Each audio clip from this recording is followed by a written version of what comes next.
Police सुद्धा पोहोचतायत। या सगळ्याची तपासणी केली जाते। स्टेशन बाहेर आता पोलिसांची कुमक पोहोचलेली आहे। स्टेशन बाहेर नेमका काय काय घडतंय शुभम? निश्चित लागवी या ठिकाणी पाहिलं तर स्टेशनकडे येणारे सर्वच मार्ग जे आहेत ते बंद पोलिसांनी केलेले आहेत। कोणताही वाहन असेल किंवा कोणताही नागरिकास जो आहे तो स्टेशन परिसरामध्ये हुडकण्यास जी आहे ती परवानगी पोलीस प्रशासनाकडून जी आहे ती नाकारलेली आहे। तर स्टेशनच्या बाहेर आपण पाहिलं तर मोठ्या प्रमाणात छावणीचं स्वरूप जे आहे ते या ठिकाणी आलेलं आहे। अनेक नागरिकांना जे आहे ते पोलिसांनी सध्या ताब्यात घेतलेलं आहे। पण पाहू शकतो या ठिकाणी सर्वच मार्ग जे आहेत ते स्टेशनकडे येणारे पोलिसांनी बंद जे आहे ते केले। तर अग्निशामक जवानाच्या गाड्या देखील ज्या आहेत त्या ठिकाणी तैनात करण्यात आल्या जेणेकरून कोणताही अनुसूचित प्रकार जो आहे तो या ठिकाणी घडू नये। आपण पाहिलं तर आणखीन देखील काही नागरिकांना जे आहे ते पोलिसांनी या ठिकाणी ताब्यात जे आहे ते घेतलेले आहेत। तर अशा प्रकारची धरपकड जी आहे ती या ठिकाणी सध्या सुरूच आहे। कोणताही इसमास जे आहे ते या ठिकाणी चेकिंग करतच या ठिकाणी स्टेशनच्या परिसरामध्ये जे आहे सोडण्यात येत आहे। पण पाहिलं तर आणखीनही बंदोबस्त जो आहे तो या ठिकाणी आता वाढवण्यात येत आहे। माफ करा काही सेकंद थांबवते शुभम, आपण ही दृश्य पाहतोय या ठिकाणी मात्र आसपासच्या असलेल्या इमारतीत प्रत्येक मजल्यावर पोलीस जात आहेत आणि याची तपासणी केली जाते।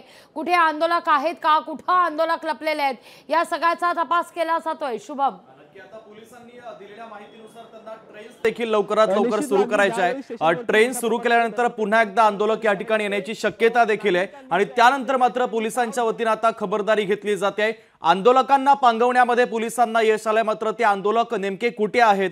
स्टेशनच्या बाहेर काही ठिकाणी आंदोलक जमल्याची शक्यता देखील नाकारता येत नाहीये आणि त्या दृष्टिकोनातून आता पोलिसांनी शोध मोहीम देखील सुरू केलेली आहे।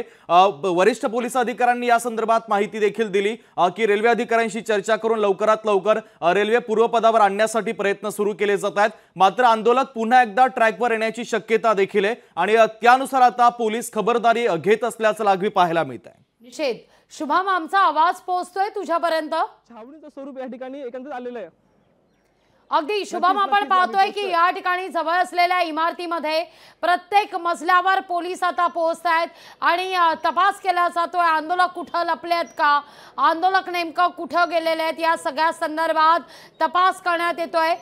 वारंवार तू याकरता मुद्दा उपस्थित करते, मी विचारते की स्टेशन बाहेर आता नेमकं काय काय घडतंय, कुठं कुठं तपासणी केली जाते पोलिसांकडून? निश्चित लागवी मी आता ज्या ठिकाणी आहे, ज्या ठिकाणून हा संपूर्ण जमाव जो आहे तो रेल्वे स्थानकातून थेट रस्त्यावरती पळत होता, याच ठिकाणावरून अनेक आंदोलक जे होते ते थेट ह्या ठिकाणी जे आहे ते रस्त्यावरती पळताना दिसून येत होते। तर जे नागरिक जे आहेत ते थेट पोलिसांनी लाठीचार्ज केल्यानंतर जे काही इमारती आहेत किंवा जे काही आस्थापना आहेत त्या ठिकाणी शिरल्याचं पोलिसांना कळलं होतं। काही इसमांना जे आहे ते नागरिकांनी पोलिसांनी जे आहे ते पळताना पाहिलं तर त्याच ठिकाणी जाऊन जे आहे ते नागरिक किंवा पोलीस जे आहे ते पळताना करताना दिसून येते। लागवी ज्या अर्थाने पोलिसांनी जमावाला पांगवलेला आहे आणि आता स्टेशनच्या बाहेर हा सगळा जमाव जमल्याचं देखील पाहायला मिळते। इमारतींमध्ये शोधाशोध सुरू करण्यात आलाय। काही आंदोलकांना पोलिसांनी ताब्यात घेतल्याची दृश्य देखील आपण पाहिलेली होती। आंदोलकांना ताब्यात घेतलेलं आहे, त्या आंदोलकांना पोलिसांनी सध्या कुठं नेलंय या संदर्भातले काही अपडेट मिळत आहे का? फक्त बघे लोक जास्त होते ना, कारण तुझा आवाज पोहोचत नाहीये। शुभम, काही आंदोलकांना पोलिसांनी ताब्यात देखील घेतलेलं होतं, ती दृश्य देखील आपण पाहिलेली होती। सध्या त्या ताब्यात घेतलेल्या आंदोलकांना कुठं नेलेलं आहे? आपण पाहतोय काही आंदोलकांना आता इमारतीतून पकडण्यात आलेलं आहे।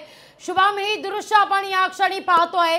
आपण पाहताय की काही आंदोलक जे इमारतीत लपलेले होते या आंदोलकांना आता पोलिसांनी ताब्यात घेतलेले आहे। शुभम, साधारणतः किती आंदोलकांना ताब्यात घेण्यात आले ही दृश्य आपण या क्षणी पाहतोय? निश्चित लागवी पाहिलं तर या ठिकाणी जातं जमाव जो आहे तो पांगल्यानंतर पोलिसांनी एकंदरीत धरपकड जी आहे ती सुरू केली आणि त्यानंतर अनेक जमावाला जे आहे ते पोलिसांनी ताब्यात घेतलेलं आहे।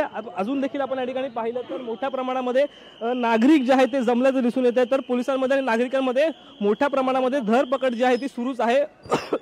मोठ्या प्रमाणामध्ये नागरिक जे आहेत त्या ठिकाणी एकवटलेले आहेत। पोलिसांकडून सध्या संपूर्ण इमारती असतील किंवा जे आस्थापना आहेत त्यांची पडताळणी जी आहे ती करण्यात येत आहेत। पाहिलं तर ह्या ठिकाणी आता सध्या मोठ्या प्रमाणात पोलीस प्रशासन जो आहे तो दाखल झालेला आहे आणि याच ठिकाणावरून जे आहे ते घोषणाबाजी ज्या आहेत त्या करण्यात येतात। परंतु आता पोलीस प्रशासन या ठिकाणी पोहोचलेलं असून त्या ठिकाणी आता पडताळणी करत आहेत। तब्बल 100 पेक्षाही अधिक नागरिकांना जे आहे ते ताब्यात घेतलं असल्याचं एकंदरीत माहिती जी आहे ती मिळते। लागवी निश्चित शुभम, साधारणतः ज्यांना ताब्यात घेण्यात आलेलं आहे त्यांना आता या क्षणी कुठं नेण्यात आलेलं आहे या सगळ्या संदर्भात काही अपडेट पोहोचत आहेत का?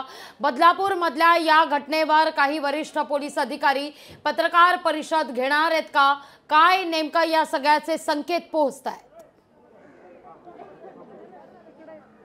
निश्चित लागवी पाहिलं तर 10 तास जे आहे ते रेल रोको केलं होतं आणि यामध्ये आपण पाहिलं तर सर्वच नागरिक जे आहे ते बदलापूरमधील ह्या बंदमध्ये जे आहे ते सहभागी झाले होते। आज बदलापूर शहरामध्ये जातो कडक बंदची हाक जी आहे ते एकंदरीत दिली होती। संपूर्ण आस्थापना जी आहे ती बंद दिसून आली। त्यानंतर आपण पाहिलं तर रेल रोको तब्बल 10 तास जो आहे तो बदलापूरमध्ये सुरू होता। याच ठिकाणी जे आहे ते अनेक नागरिकांना ताब्यात घेतल्यानंतर त्यांना रेल्वे अगदी शुभम, माफ करा काही सेकंद तुम्हाला थांबवते। एका खोलीत आता या आंदोलकांना ठेवण्यात येत आहे, ज्या खोली बाहेर तगडा पोलीस बंदोबस्त देखील तैनात करण्यात आलेला आहे। या ठिकाणी सीआरपीएफचे काही जवान या ठिकाणी उपस्थित आहेत। स्टेशन परिसरातली ही खोली आहे, त्या ठिकाणी या आंदोलकांना सध्या ठेवण्यात येत आहे। शुभम, लोकशाही मराठी ऐका, पहा, जागरूक रहा।